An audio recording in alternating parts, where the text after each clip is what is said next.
Hello, everyone. Welcome back to our final playoff preview.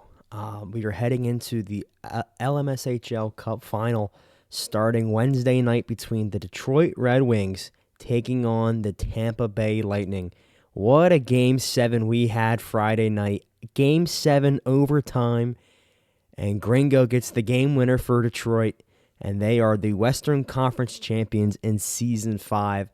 And like I said, they'll be taking on Tampa Bay in the Cup final starting Wednesday night. So Season 5 will be coming to an end at the latest Friday, possibly Thursday. And what a season it has been. What a ride it's been for some teams as well. That's in the NHL. And we look to the AHL. We have the Grand Rapids Griffins. They defeat the Ontario Reign in 6. And the Utica Comets are also moving on to the Cup final as they will be taking, after they defeat the Crunch, so they'll be taking on the Griffins in the Calder Cup Season 2 Calder Cup final in the AHL. So lots to go over. I know I missed Friday. I was away, but I am back here. So we'll look back at what was, and we'll mainly look ahead to what could be this later this week. So let's get right to it, shall we? So we'll go right to the website, as we always do. We'll look at some of the numbers and my predictions, of course, for both the Stanley Cup and Calder Cup final. So we'll first take a look at this series right here, Detroit versus LA. So if you look here on the left-hand side, Detroit going up 2-1 after Wednesday night. I was on the call for that. And then LA did come back and get 2 on Thursday night, so they were able to force a Game 7, real close games here, 2-1, 1-0, 3-2. Like these are 6-5 up that shootout in Game 1. I mean, how long ago does that feel? And then, of course, a real close overtime game in Game 7. So we'll look at this box score. Like I said, Gringo did get the game winner in overtime. Morpheus, a couple assists. Snake had the game tying goal. So LA did go up early, and they just couldn't close it out. And if you see, this is their lineup here. They threw out their best guys, and Detroit just beat them. Big Cheese, 10 saves on 11 shots. And if you're LA, I mean, 11 shots is not going to get it done. It's interesting, though, because you look at the 11 shots, they had just about 9 minutes of time on attack. They had more time on attack than Detroit, yet Detroit more than doubled their shots. So very interesting when you look at the totality of the game. And now that's a few days have passed. The dust has settled on the series, and it's just very interesting to see, that LA goes over 3 on the power play. So there's lots of things to look at when you look, if you wonder why LA lost. I mean, the name of the game for Detroit has always been defense, defense, defense, and that was clearly evident in this game. Big Cheese, not really all that tested that much. 10 saves on 11 shots, like I said. Dark Times, I mean, he played very well. 1.67 goals against, 92 save percentage, but just not enough offense for LA in Game 7, so they go down and lose. So their season is done. So now we look ahead to Detroit versus Tampa. So we'll take a look now at the matchup comparison. So in the regular season, these teams now have only met twice, so only one night in the regular season, 2 games. So Detroit went 1-0-1, and Tampa Bay went 1-1. So Detroit's loss was an overtime, so that Tampa Bay win was an overtime, and Detroit did secure a regulation win. Again, this is, as we all know by now, Detroit second in the West, Tampa Bay third in the East. How have we gotten here from Detroit's side? So they took down Nashville in 6, took down Vegas in a sweep 4-0, and then, of course, they just took down LA in 7. Now, if you're Tampa Bay, you've taken down 6th-seeded Pittsburgh 4-1, 8th-seeded Toronto 4-1, and 7th-seeded Philadelphia 4-0.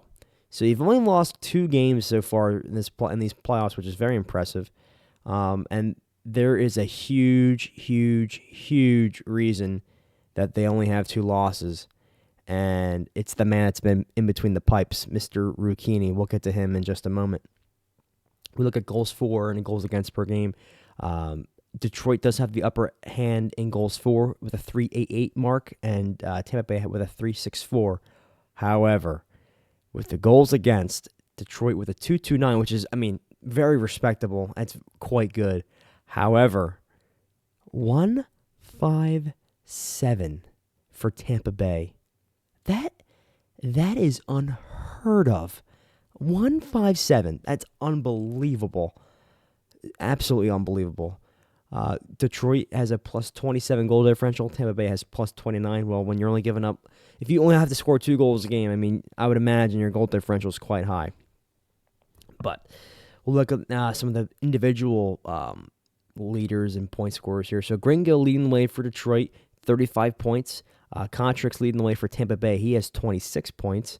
The top defenseman on each side, Pastor, has an over 88.5 rating on the defensive end. Lane with a very solid 94.4 rating. And in between the pipes, this is a great matchup. It's almost like a great pitching matchup in baseball. Big Cheese, who is 10-4 in these playoffs, 2 goals against, and an 870 save percentage. So quite very good numbers. But when you look at Rucchini's numbers, I mean, these are off the charts. Now, keep in mind, he's 12-1. The one game he was not in for, Tampa Bay gave up 7 goals. There was a 7-0 game in Game 4 against Toronto in the second round, if I remember correctly. So let's actually look at this live, because I'm just now thinking about this. Let's look at this live, shall we? So we'll go to playoff stats. We'll go to the goalie stats. So Tampa Bay has given up how many goals?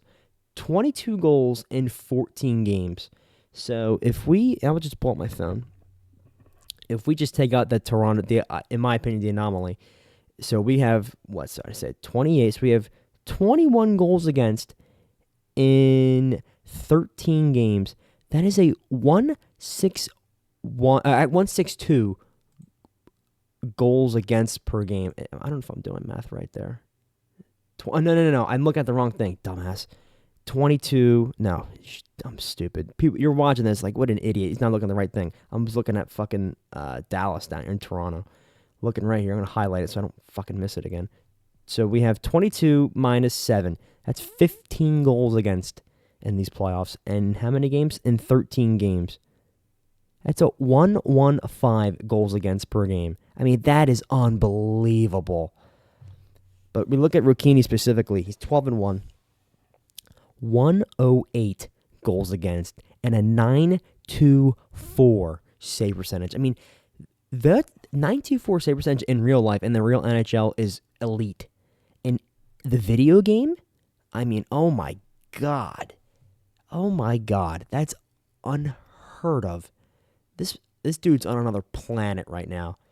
So it will be very interesting to see if Detroit can crack him, because, like I said earlier, in these playoffs, Tampa Bay scores 2 goals and they're good to go. I mean, it's unbelievable when you look at these defensive numbers and these goals against numbers. Just bonkers. So again, we'll go now into the individual. Sorry for my lack of mental math. It's a little late. It's been a little tired, but we will power through. Let's look at the player leaders. So we'll start with Tampa Bay. Let's go to the playoffs here. We'll go full skating stats. So we'll check out the Tampa Bay forwards, the defensemen, and of course the man in net. So like I said, Contrix does have 26 points in 8 games. No Blood right behind him, 24 points in only 7 games. JD, he's got 22 points in 8 games. So these guys really leading the charge. Some great numbers for this top line for Tampa Bay. And you look at their second line, Trickster, Shelfie, and who am I missing? There's somebody I'm missing down here. Let me look at the forwards. Hang on.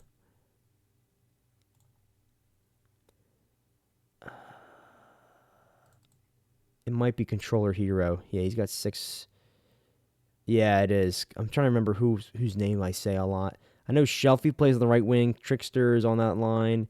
I think it is Controller Hero. But yeah, so but Tampa Bay really does go through these top 3 guys up here. But that's not to say their second line is bad at all, because they've been quite good. A lot of good contributions from them. and Cornsby has filled in nicely, 4 points in 3 games. So now we'll check out their defensemen. I did highlight Lane just now in the open, but you look at Tukey, he's got 9 points in 7 games. Dragonomics has 5 points. DevTruck's got 5 points. Really, looking at the defensive ratings, their lowest guy, they've all played 3 or more games. Their lowest guy's a 77.5. I mean, get out of here. When you have a defensive core that can put up these types of defensive numbers, I mean, that's unreal. And even you go to even their interceptions, like these guys are just playing solid defense, and it shows with the goaltending stats. I mean, you saw 12-1, 9.24 save percentage. I mean, unreal. So, can Detroit break through the Tampa Bay defense? That is the big question. I would imagine this series is very low scoring. I know this is all fake and doesn't actually matter in real life, but I would say if you were betting on this, if this was like a live, if there was like a prop bet on FanDuel or DraftKings or whatever, I would absolutely hammer the under in this series. I wouldn't be shocked if a team gets like 3 or 4 goals, they're probably going to win. I mean, that's how good defensively both of these teams are. I mean, just unreal.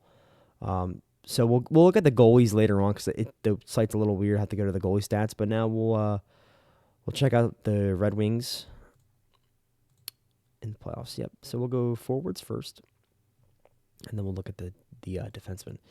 So I did highlight Gringo in the open. He's got 35 points in only 8 games, which is unreal. Morpheus has had a really nice playoff run here, 27 points in 9 games, so he's giving you 3 points a night. Slauster, 23 points in 7 games. Joker, he's had a couple big goals in these playoffs, 19 points in 9 games, including a couple game winners there. Morpheus has had 3 game winners, so real solid from him.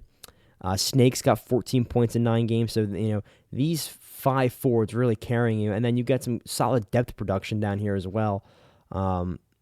I want to highlight Heartless just for a second. You see 1 point in 3 games, and you think, that's not that great, but averaging 73.33 defensive rating. I mean, that's why he's up there, because he's mainly a defenseman, but he's trying to shut down, play better defense against the other opponents. So, shout out to him for playing up on the wing there. I know he played there against LA, so tough task when you have guys like Drysdale and Baslund to defend against, but he did a great job. You got guys like Hemsky and Kreike and Spritzy. Spritzy with 3 points in 1 game. Kreike with 5 points. Hemsky with 6 points. So real solid contributions up and down this forward core here. Am I a little jealous? Absolutely, but again, not personal. Trade had to be made, and it's all good. On the back end, you see Heartless here. He's got 11 points in 5 games on defense. Pastor, he's got 8 points in 7 games, along with that 88.57 defensive rating. So he leads the team in defensive rating as well as second in points among defensemen. You have Char 7 points, Scarface 6 points, Devil Dogs 5 points. So real solid defensive core here in Detroit as well. These are 2 of the best rosters in the NHL, and it's no surprise that they're meeting in the final. This should be an excellent series, and I can't wait to follow it. It should be electric for sure. So now we'll take a look at the goaltending matchup. So I'm assuming that we will see mainly Rucchini versus Big Cheese in the nets. So we'll take a look at both of those guys. So right here, Big Cheese, let me go. I'll just do it by team just to clean it up a bit. Red Wings. So you might see Irish in net, maybe, but Big Cheese, because I know Irish, he did start, I believe, game 5 or 6 for Detroit against LA. But Big Cheese has been their main guy in these NHL playoffs. He has a 2.0 goals against and an 8.70 save percentage with 2 shutouts too. So very solid numbers for Big Cheese. But he's got a tall task and out in front of him when you look at this Tampa Bay team, and specifically the guy that's 200 feet down the other way, Rucchini. I mean, 12-1, 108 goals against, and a 9.24 save percentage with 5 shutouts. I mean, I know it's gonna sound like I'm like glazing this dude, but like these numbers are unreal. Like it's bonkers. And here's that random gamer was in that blowout loss to Toronto. So again, that was a bit of an anomaly in my opinion, but I mean, just electric stuff from Rucchini. Let's see. Let's go game by game in these playoffs. I just want to see, who did he lose to? He lost to Pittsburgh 3-2. So he gives up 3 goals and he loses. So not the end of the world. And then they come back to win 10-0. So, so who do I think is going to win this series against Tampa Bay versus Detroit? Well, there's lots and lots of different schools of thought. I've seen this discourse in some chats on the Discord and whatnot, but who has Tampa actually played? I mean, we'll go back to their road to get here. They've played the 6th, 8th, and 7th seeds in these playoffs. The highest seed they've played is Pittsburgh, and they beat the crap out of them. I mean, all due respect to Philadelphia, I mean, I think they were a bit underseeded. They were probably like 4th or 5th ranked team, but still, I mean, Tampa Bay had a really lucky draw. Well, I shouldn't say just Tampa. Whoever the 3rd seed in the East these playoffs would have had a massive lucky draw of opponents, because you see Hartford getting taken down by Philly, and then you see Toronto take down Boston, and all of a sudden after the first round, the 1 and 2 seeds in the East are gone, and so now you're the highest remaining seed in the East if you're Tampa Bay. So again, this is not their fault. I mean, they played well enough to earn a 3rd seed. They can't control what happens with Boston and Hartford, but I mean, and meanwhile, you look at Detroit. I mean, they've had Nashville is a decent little team.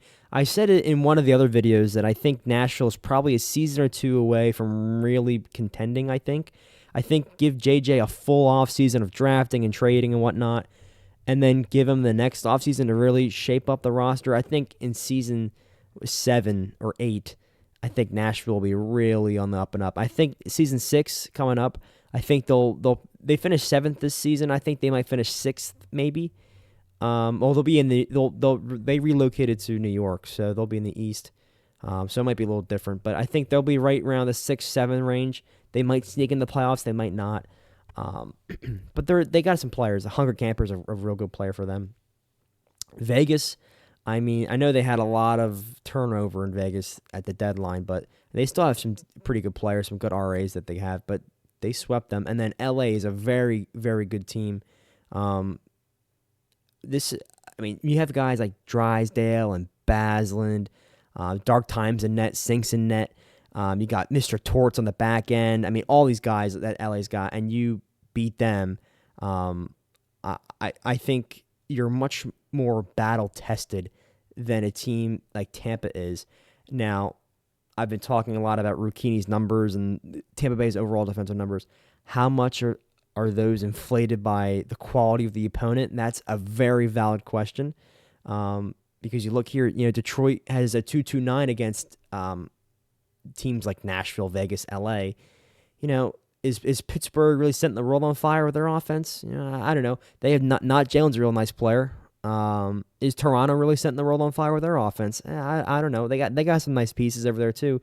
Jamar's over there, Dikey's over there, but I mean, who is there a Basland type player on Toronto or Pittsburgh? I don't know. Philly is the one that really surprised me, because they have a lot of top end talent. You talk about Silky and Punisher and Laser, and then you got Shadow on the back end. You got Winks on the back end. Like, you have all these players on your team, and you still just can't get a win. Like, you couldn't get a win at all. Like, if we go back here, you get shut out in game 1, 4-0. You get blown out in game 2, 8-2, and then you lose a tough one in game 3, and then you lose a real tough one in game 4. You lose 1-0. So you get shut out twice. You score 1 goal once, and you score 2 goals twice. And if I'm not mistaken, I'm pretty sure that second goal for Philly in game 2 was like a end of the game shitter. And I think the one in Game 3 was as well. I think they had an opportunity to score 1 goal in 4 games this series. They had a late goal. They had a ball buster against Tampa Bay in Game 3, and they had a fucking who cares goal at the end of Game 2. So this is why this series really opened my eyes with Tampa Bay, because Philly was on a heater. I mean, they take down Hartford in 5, and then they sweep Washington. So they're coming in winning 8 of the last 9, and they get curb stomped by Tampa. I mean, it wasn't even close. After games 1 and 2, you kind of figured it was over. And then when you win Game 3, so you finish up Wednesday night up 3-0. I mean, it's over. I mean, Game 3 was a must win, and they just couldn't get it done. So unfortunate for Philly, but it is what it is. And for Detroit, you lose a shootout to LA, which is not typically your type of style of play. You come back, you win Game 2 5-1. You're like, oh shit, Detroit's putting up 10 goals in 2 games. Here we go. And then the rest of the series is all Detroit brand hockey. 3-2. You lose a nail biter 2-1. You win a grind. You had to grind this one out 1-0. Then you lose a tough one at Game 6. And then you grind one out in overtime in Game 7. So that's the Detroit brand of hockey that I know. So this all leads to the big question, who do I think is going to win? It's tough. I mean, there's no shot the series is over in 4 or 5. I mean, there's no way. These two teams are the quality of these rosters are far too high for this to be a sweep or a gentleman's sweep, in my opinion. And frequent listeners know that I hate predicting sweeps as it is. There's no way this is being swept one way or another. There's no way. However, I predict that the Season 5 Stanley Cup winner in the LMSHL will be the Detroit Red Wings. I believe the Red Wings will win in 6. And Thursday night, after a long, hard-fought series, Detroit will be raising the cup, hypothetically, because EA Sports is not in the game. But I think Detroit will win the cup, and I think they will finally get to the mountaintop. And again, I always like to say after I make my prediction that I wouldn't be surprised if Tampa Bay would win, because I wouldn't be. I really don't want Tampa Bay players to think that this is a slight on them. Let's just go back to this. Let me highlight this. Again, how much of this is real? I'm not. I wouldn't say I'm skeptical, but it's just, you look at these 3 opponents, and you're like, okay. And then you look at these 3 opponents, especially the bottom 2, and you're like, okay. So, I don't know. I like Detroit's. I think, honestly, whoever had won the Game 7 in the West was going to win the cup either way, if I'm being quite honest with you. Again, not a slight to Tampa Bay. But, I mean, those two teams, LA and Detroit, are so good that could have been its own cup final, to be quite honest with you. I mean, it took to be fair to LA, a fluky-ass goal in overtime to win. I mean, should that have gone in? Probably not. But again, it's EA. It's unfortunate for them. It's a really shitty way to go out, but it is what it is. So again, I do think Detroit will win it in 6, and I think they will be raising the cup come Thursday night. So with all of that, a lot to unpack. I know. We'll now switch gears to the AHL. So we'll go down here again. Also, I'm fairly certain Arizona won the first overall pick. I have to check that, but I'm pretty sure they won all 4 of these games, actually. I think they swept them. So, but someone will have to check me on that. If I'm wrong, I apologize, but I'm pretty sure that got finished up.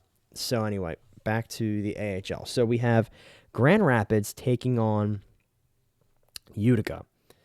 This has not been updated yet. Ugh, shit, I should have checked this before I started. Fuck. I apologize to these 2 teams for not checking your shit. Please don't yell at me. I apologize. Alrighty, so fuck, I did this and it's not gonna be right. God damn it. Whatever. Just gotta roll with it. I'm tired and bed is calling my name.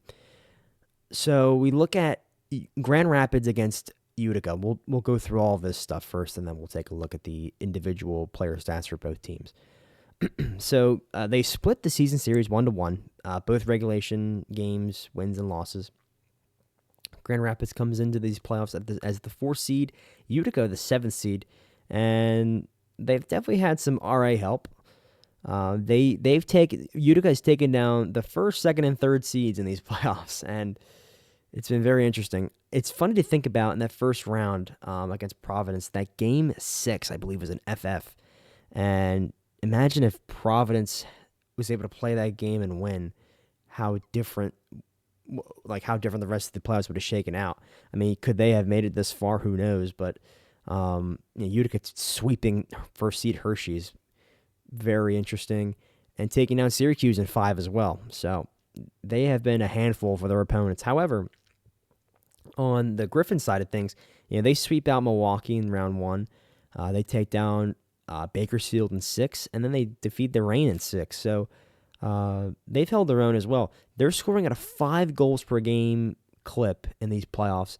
Utica's right behind them at 4.67. So these are two high-powered offenses, and they have the identical goals against per game at 3.13.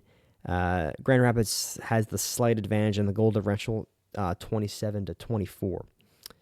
So for the leading scorers, you have Diamond Supply with 52 points. I believe he was an RA for Detroit/Grand Rapids. And then Orbit Duck has 44 points for Utica. My boy Triton with an 85.56 defensive rating for the Griffs. And then Baked 10 still leading the way defensively for the Comets.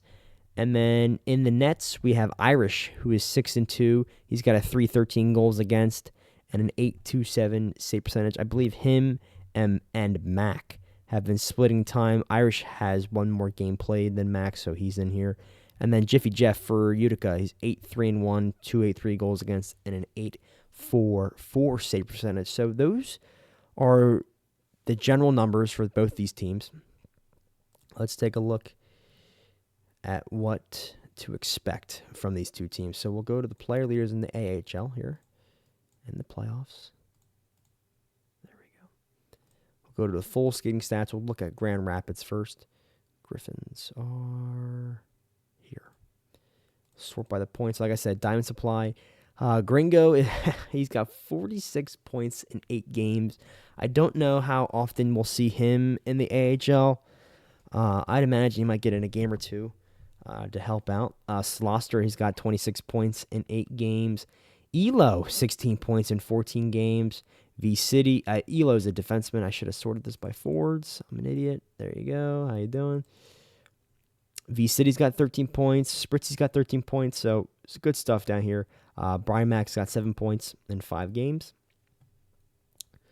Let's look at the defenseman. So in terms of points, Elo is leading the way with 16 points in 14 games. So he's been a steady presence for them. He's got an 80 defensive rating. So real solid stuff from him.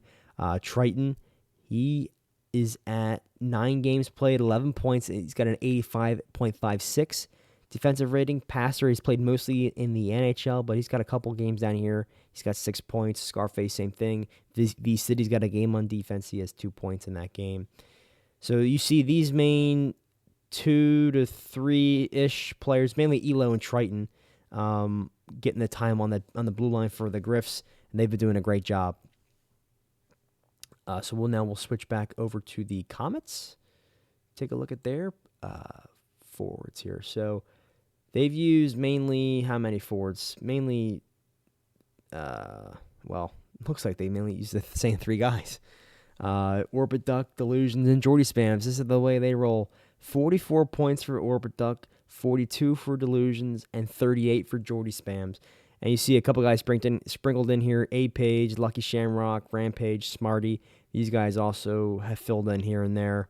But for the most part, it's these 3 guys. ODJs, this line. Orbit, Delusions, and Jordy. This is their show.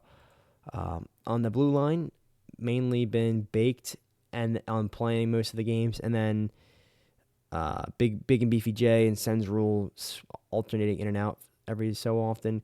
Baked has 18 points. He's got the 70 defensive rating. Big Beefy J's got 13 points in 9 games, and Sen's Rule has 3 points in 5 games. So you see, you'll expect these two guys. Expect Baked. Christ, I can't fucking say that. Expect Baked to be in there most of the time, and then one of these two guys will slot in when needed. We'll go to the play leaders now again. We'll look at the goalies, and then we will wrap this sucker up and look forward to what we have here. So we go to the Comets, and now we'll start with the Griffins again. Griffins, so yeah, here you have Irish and Mac pretty much have played evenly. Irish, like I said earlier, it's 313, 827 save percentage. For Mac, he's got 3 goals against and an 844 save percentage. So Grand Rapids has a real nice, solid goaltending tandem in the AHL here. So they either one could play and give you a great chance to win if you're Grand Rapids. And for the Comets, I hit the Bruins. It's mainly Jiffy Jeff. He got, like I said earlier, 12 games played, 8-3-1. He's got a 2.83 goals against and an 8.44 save percentage, and he also has a shutout. So good stuff for Jiffy Jeff. Now, who do I think will win the Calder Cup in the AHL? Well, I have to say this much: I did not expect Utica to go on this type of run. Let me pull up their bracket again. You know, you look here. I mean, they take down Providence in 7, and then they beat up the Hershey Bears in 4. They swept them, and then they give a little gentleman's sweep to the Crunch. And so I think Utica's going to win this. I mean, honestly, I think they will. I mean, why would they have given me no reason to doubt them? And this is no slight to Grand Rapids, but I mean, Utica has lost 1 game in the last 2 rounds. So they're coming in red hot. 8 of the last 9 wins. I mean, you wouldn't expect this from them, obviously. This is quite the run. And so I think Utica's going to win. I think they win in 5, honestly. Like, they just seem to steamroll everyone. Like, I don't, like, love that pick, but it's what I think is going to happen. It's seriously what my gut is telling me is going to happen. I think Utica's going to steamroll Grand Rapids. Like, I have no idea. Now here come all my friends in Detroit and Grand Rapids are going to be like, what the fuck, dude? And you know what, guys? If you're watching this and you hear me say I think Utica's going to steamroll you, please prove me wrong. I'd be happy to see a nice 6 or 7 game series, but I just don't see it. I mean, like I showed you those numbers, like that ODJ line is putting up 4 or 5 points a night. Like, I'm not sure how they're going to stop them. It'll really come down to that team defense that their NHL affiliate, the Red Wings, have played. Can those guys contain that top line? So we'll see what happens. So yeah, this will to give a little quick update on what to expect from me this week. I'm going away. I will not be able to call any of these games. I will probably not put out another video. I'd like to put out one last like podcast or whatever you want to call these. I'll probably do that either Sunday night or most likely Monday morning because it's Labor Day. So I'll have the day off from work, from like actual real life work. So I'll be able to get up early in the morning and record that and give you guys one last season 5 playoff reaction video or whatever. We'll know by then, obviously, who has won both the championships. And then I think moving forward, there seems to be a lot of people that enjoy these, and I don't mind doing them. So I think I might find a schedule that works for me and start doing these weekly. Like to start going through like the off-season stuff. For those who don't know, I'm taking on the Seattle Kraken. So we'll go through some expansion stuff. Myself and Viper are getting the 2 new expansion teams. So I'll be in Seattle. Viper will be in Colorado. So there's lots of interesting stuff ahead for the LMSHL. Of course, draft stuff, any kind of big trades that go on in the offseason. And then we can just kind of take this from here. don't want to diss the old podcast, but that was all. It was a lot of it was like trash talk and this and that, and um, I think this informational style of like video and podcast, whatever you want to call it. I think this is what I like to do. If others are out there that want to do like beef stuff, I mean, that's fine. But I'm not really all that interested in doing that. I like the more informational stuff. And then, once the off season really gets into gear and then we get into NHL 25, we can start getting more people back engaged with the game and the league again, start bringing on some guests. Because I'm sure you're probably tired of hearing my stupid ass voice all the time. But yeah, lots of stuff. If people really, like I said, people seem to enjoy this, so I really don't mind doing it. It's just I gotta find time around my work schedule, and once the summer kind of fades into the past, I will be able to, have a little bit more time on the weekends here and there. I am pretty busy throughout these next few weeks, going on trips and whatnot, just personally doing stuff in real life. But I will try my best to make things work with you guys. So yeah, that's all I got. I just wanted to. The other thing I wanted to do. Let me know if you prefer to have. I might do a poll on this, but I was thinking about doing a poll in the Discord for if you would prefer to have these content recordings, whatever podcasts, on YouTube, on Spotify, or both. Because I could talk to Shiz about getting a new Spotify. Because I know people might like to watch this. I'm the type of guy that watches videos on my lunch at work. But I'm also, if this is on Spotify, I would totally listen to this on the drive in. So just let me know. I would take any feedback, of course, on how to improve this. I do the best I can. I'm not like a streamer at all. I just boot up OBS and I insert the images of the brackets. I do a window capture and I start recording and I just start yapping. So I'm already at over 37 minutes in at this point. So I apologize for just yapping. But yeah, just let me know. I'll try to get some feedback going. And hopefully moving forward, this can be more of a regulated thing. I like the beginning of the weeks better because the games are Wednesday, Thursday, Friday. So then I have time over the weekend to kind of collect my thoughts and all that stuff and then produce something out either Sunday night or Monday and then can get that out there for you guys early in the week. So again, thanks everyone for listening in. I apologize for not being around this week to call the games. I would if I could. I'm going away. I'll be out of town. So hopefully GB or someone else will fill in and stream on the main Twitch. But if not, definitely check out. I know Big Cheese streams for Detroit. I know Contrix and Trickster stream for Tampa Bay. And you can also check out the Utica and Griffin streams. They should be in the LMSHL game streams tab or channel in the main Discord. All right. So thanks everyone again for listening in, and I will talk to you next week.